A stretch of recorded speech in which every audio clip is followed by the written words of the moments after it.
देना चाहें? जी नमस्कार। मैं सबसे पहले एक महत्वपूर्ण बात ये बताना चाहता हूँ कि छठ की पूजनोत्सव अधिकतर पूर्वांचल के लोग ही मनाते हैं, लेकिन जो छठ है वही छठ है जो सभी हिंदू परिवार में जन्म के छठे दिन छठिहार के रूप में मनाई जाती है। और वो छठी मैया है जो है वो दुर्गा जी के छठी रूप है, जिनको हम कात्यायनी माता कहते हैं। और जो हिंदू हैं, चाहे वो लोकल हैं, चाहे वो उत्तराखंड के हैं, चाहे वो झारखंड के हैं, चाहे पूर्वांचल के हैं, चाहे हिंदुस्तान के किसी भी इलाके के, उनके जन्म के बाद छठे दिन एक छठी पूजन होती है।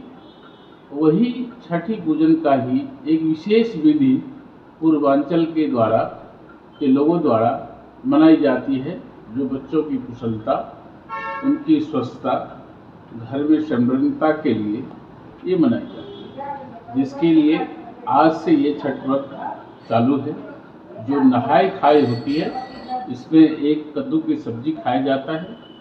कल खरना होगी, दूसरा दिन, जिसमें गुड़ की खीर बनती है, जिस प्रसाद के रूप में लोग ग्रहण करते हैं और दूसरे को भी ये प्रसाद ग्रहण करने के लिए आग्रह करते हैं।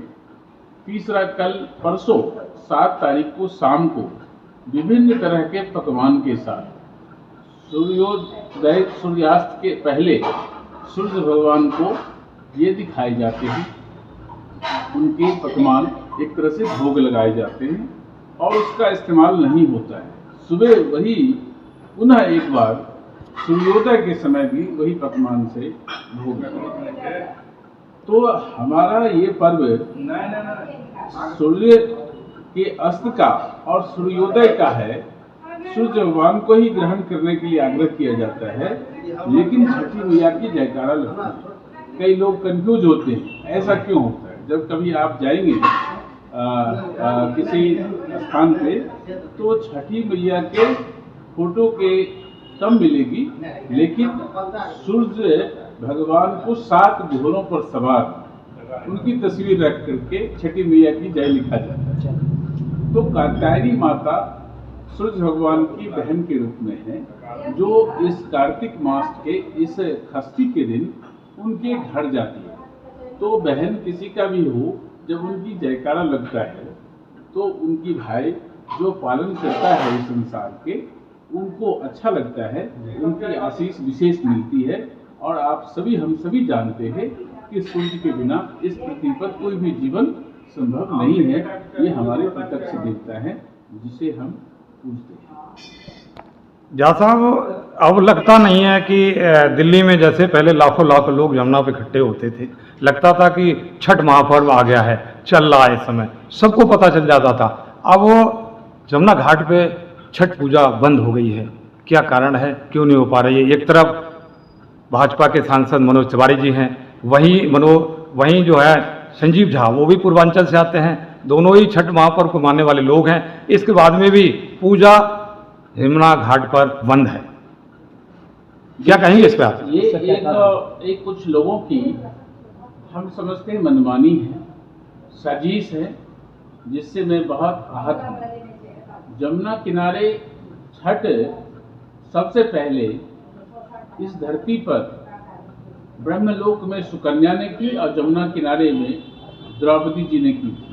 उस यमुना किनारे सैकड़ों वर्षों से जो छठ व्रती है, खास करके विशेष रूप से बिहार और पूर्वांचल के लोग हैं, जो हमेशा बहती धाराओं में अपनी पानी में खड़ा होकर के व्रत को संपन्न करते हैं, सूर्य को अर्घ्य देते हैं।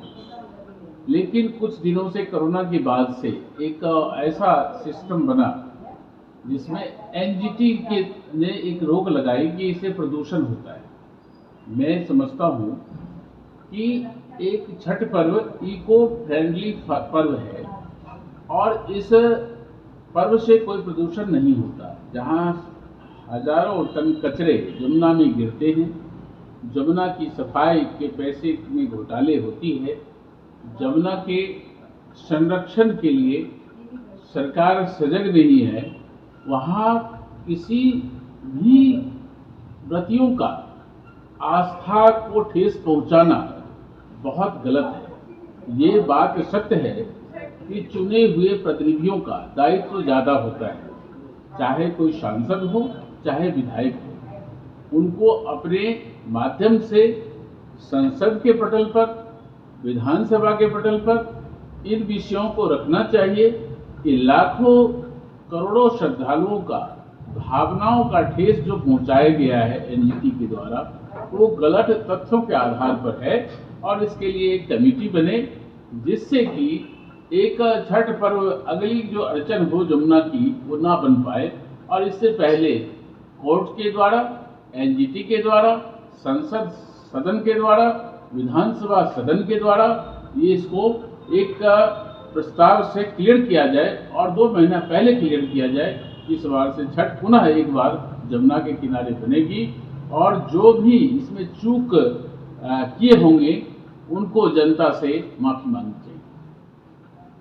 हालात में भी जो संगठन छठ पर्व को जमुना के किनारे एक जगह मनाते थे, वहाँ 20 जगह टुकड़े टुकड़े में बट गए, जिनसे उन्हें संतुष्टि तो नहीं हो रही है, लेकिन अथक प्रयास भी करने पड़ रहे हैं। उनकी सफाई के लिए घाट बनाने में खुदाई करिए, पानी डालिए, डिफरेंट तरह के खर्चे, लाइटों का व्यवस्थित होने, हम लोगों का भी समय बंटवारा हो गया है।